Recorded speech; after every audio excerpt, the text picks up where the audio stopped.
The second group of letters which we want to deal with are the letters which go now to not to Greece anymore, but to Asia Minor. To Asia Minor. Now, the three letters that particularly are connected to this, or the three recipients of the letters, is Ephesus,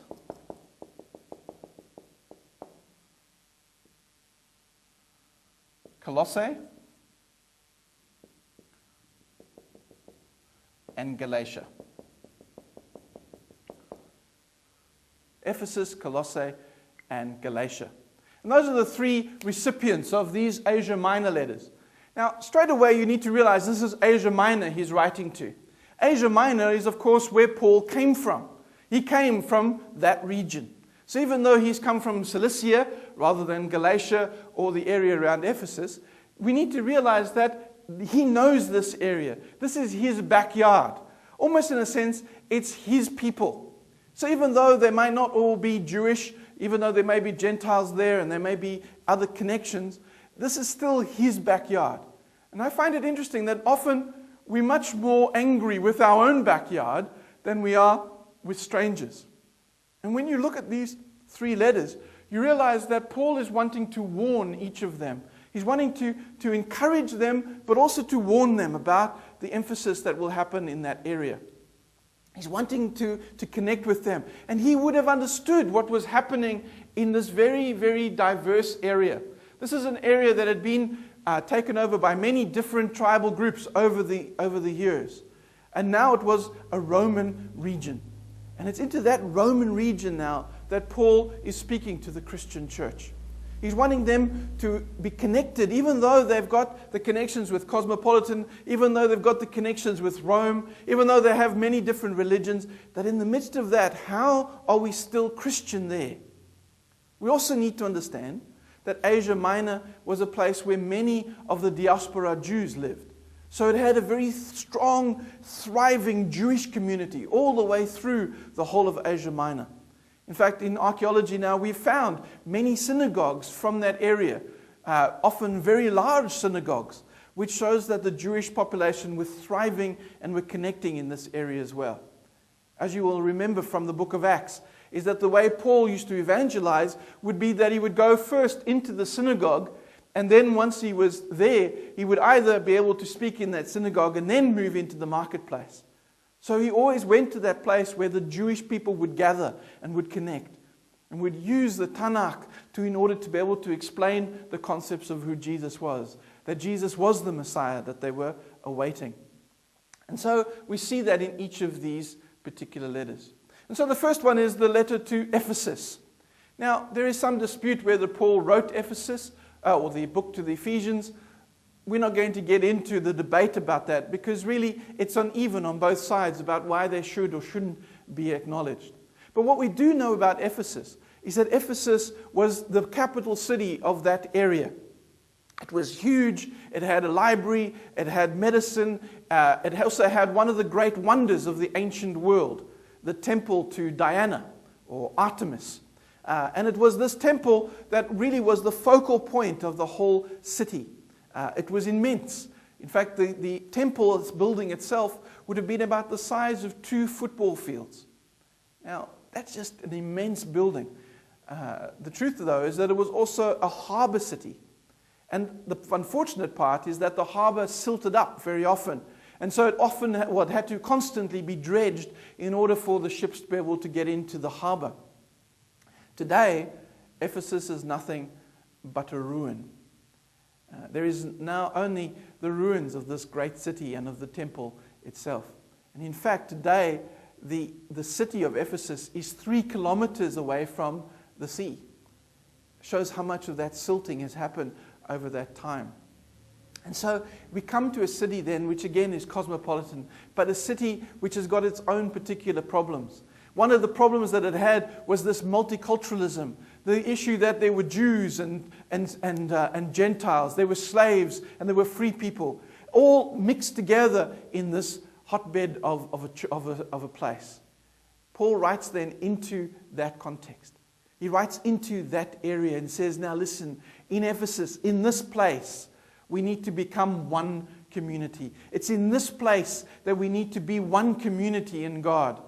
Regardless of whether we're slaves or free, men or women, Jew or Gentile, there isn't none of those divisions. What we need to seek is the unity that comes through our belief and our understanding of Jesus. You can imagine how important a voice that is, and how important a word that is, especially in a church that Paul himself established. Of course, we find out later on in 2 other letters, the letters to Timothy, where Paul writes to Timothy, who's now become the pastor of the church there. And then later on, we see John in the Revelation of John, where we see the stories or the letters to the various churches, the 7 churches of Revelation. And the first one being to the church in Ephesus. So Ephesus was such an important center for Christianity. It was an important center because Paul established that church. But it was also important because it would determine to a large degree what was happening in the rest of Asia Minor. Not to mention what would happen to the fledgling Christianity. That if Christianity allowed divisions to be the things that separated them, that in the end, race, language, color, tribe, that if those things become more important than Christ, that we end up with not one church, but many churches. Maybe it's still something for us to think about today. The second letter is that to Colossae. Colossae was one of 3 cities. The other 2 cities being Hierapolis and Laodicea. And you may remember Laodicea because of, again, the story from the Revelation of John, one of the churches. In fact, the last church written to is the church of Laodicea, the church which was neither hot nor cold. Well, Laodicea was one of these 3 churches that were, in a sense, connected to each other. And Colossae was the other one. Paul tells us in the book of Colossians, or in the letter of Colossians, that in fact he's written a letter also to that sister city called Laodicea. But we don't have that letter. That letter has been lost. Again, this is an important thing for us to remember, that Paul would have written many, many letters. In fact, we know that there are other fragments of letters around. We haven't found them, but they are alluded to by others. And what happens is that we need to see that the letters that we've got are the ones that remain because they had something specific to say to a community and to a context. But he writes to Colossae, and he writes a very similar issue to the ones that are concerned in the Revelation of John. And this is the issue of syncretism. Syncretism was a very important issue. Syncretism means to believe together or to put together. And the syncretism meant is that what Paul was against was saying that we take a little bit of Greek mythology and we take a little bit of Roman religion and we put them together and we come up with something new. Something that isn't quite connected to Jesus anymore. Something that isn't even connected to Judaism anymore. And that's certainly within Revelation of John that was happening in some of these churches. Places where in fact they weren't connecting anymore quite with the way in which Jesus was talking. I think we need to hear Colossae very carefully. Because sometimes our rituals and our traditions are also the things that stop people from connecting to God. And when we do that, often we change the very fabric of what Christianity is about. Another book about change and connection is written not to a church but to a region, which is the Galatia, or to the letters to Galatians. Galatia wasn't a city. Galatia was an area. It was in fact north of Cilicia, where in fact Paul had come from. And what was beginning to happen in Galatia was that they were beginning to say that until you've become a Jew first, you can't become a Christian.